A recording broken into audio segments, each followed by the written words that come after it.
Hi folks, my name is Stephen Foster, and today we are visiting 3883 Carey Road, a fine example of the arts and craft movement here in Victoria, BC. Let's go inside and take a look.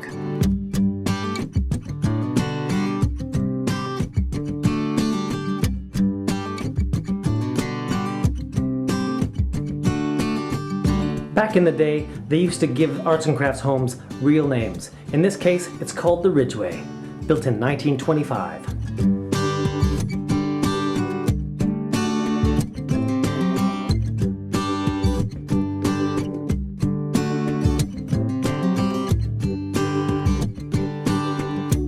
Now, where does the name Ridgeway come from? It comes from the original owner's family home in Malvern, England. Interesting, huh? The influence of the British arts and crafts style is evident in the stucco cladding and wood trim. The low-pitched bell-cast roof with its half-hip gable ends and coved eaves is a distinctive feature that is found in the arts and crafts home. Now that was a mouthful.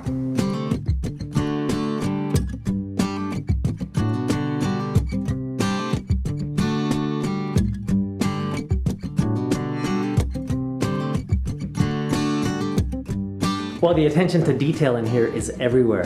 From the original wood paneling has never been painted, never been painted over. So what you have is the original intent of the architecture here. We have the original fir floors throughout the house. It's really astounding. They just flow from room to room. Now, it's been told to me by the present owner. A mason came by and said that this was a unique fireplace and that it was a Hotel Vancouver fireplace, and I suspect that that's due to the columns of brick. You don't often see this type of thing. And guess what? The fireplace works.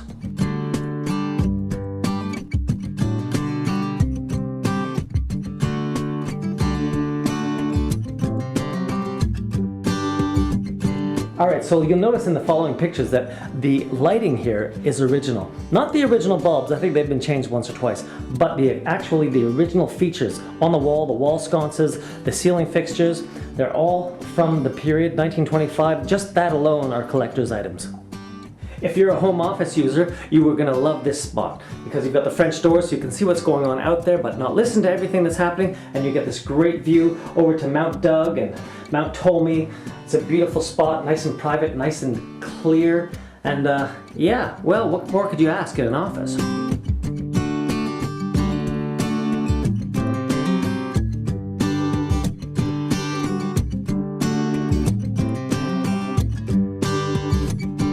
I gotta show you the washroom because it's pretty cool. Now, you know, we've seen porcelain sinks, but not like this. This thing is, again, another piece of art. A piece of history. Now, the planning in 1925, when people were actually planning homes, and they did this much better than people were doing in the 90s, to be perfectly frank, where the bedrooms are in what we call private space, and then the rest of the house is called public area. So when you receive your guests and you have people over, they're not wandering through and looking into the bedrooms and checking to see, you know, if your beds are made, that sort of thing. So it's off to the side of the house. You can close the door to the rest of the house and keep that very personal and very private. On each side of the bedroom are these fabulous linen closets, and they're very narrow doors, but as you can see, they're all original wood and original brass handles, and the key locks are in there. The little locks are still there today, haven't moved, and they do work. Heading to the basement. Now it's a 32 by 36 foot space, so we're talking a lot of room here, folks. A lot of room. But what I wanted to point out in the basement is that in the ceiling, I mentioned it was 32 feet wide, the house. Now, normally homes, when they build a house this wide or this deep, it's done with a whole bunch of different, you stagger the floor joists above us. But in this case, they are continuous. We're talking about a continuous 32-foot boards. Just astounding. That's back in 1925 when they were making homes like this. The boards were, the trees were so big that they could actually get those lengths, and they're straight and true. Amazing stuff.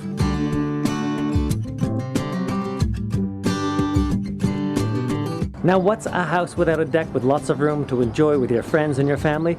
We've got great light back here as well as good views towards Mount Doug. Fantastic, a great spot to hang.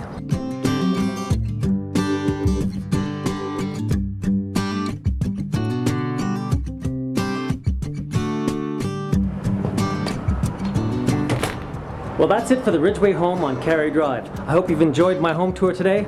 My name is Stephen Foster. See you next time.